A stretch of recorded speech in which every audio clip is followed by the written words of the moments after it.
এই যে রাস্তাটা দিয়ে চলে গেছে এটা হচ্ছে রবীন্দ্র ভবন যাওয়ার রাস্তা।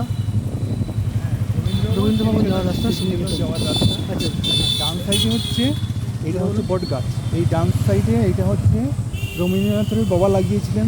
এই যে বট গাছটা তোমরা দেখতে পাচ্ছ, এই বট গাছটা কিন্তু খুব একটা একটা বিখ্যাত বলতে। শান্তিনিকেতনের ভ্রমণ যদি করতে আসো এখানেই তোমাদের শান্তিনিকেতন, এই বট গাছ থেকেই শান্তিনিকেতনের নাম হয়েছে। শান্তিনিকেতনের যে নাম শান্তিনিকেতন বলতে ওই বট গাছ।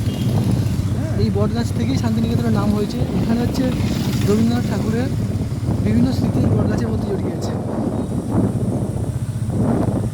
এখন আমরা চলছি বোলপুরের দিকে। সামনে হচ্ছে ফার্স্ট গেট আছে, আর বাম সাইডে হচ্ছে মানে সেন্ট্রাল লাইব্রেরি, যেটা বিশ্বভারতীর মেইন লাইব্রেরি যেটা আছে, বাম সাইডে আছে।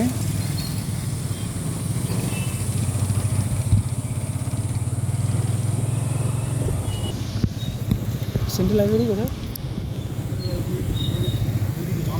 এই দিকে, এইগুলো সেন্ট্রাল লাইব্রেরির মধ্যে পড়ছে। বিশ্বভারতী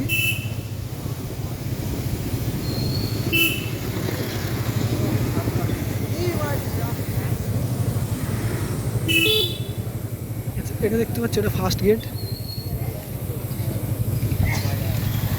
এখানেই হচ্ছে মোমো পাওয়া যায়, দারুণ দারুণ মোমো। তো এখানে কন্টিনিউয়াস যে মোমোর সেল, এটা সারা বছরই থাকে এখানে।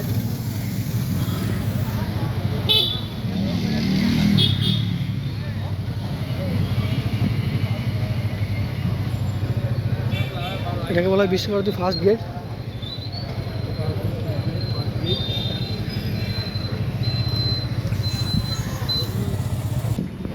তো আমরা এখানে কিছু খাবো।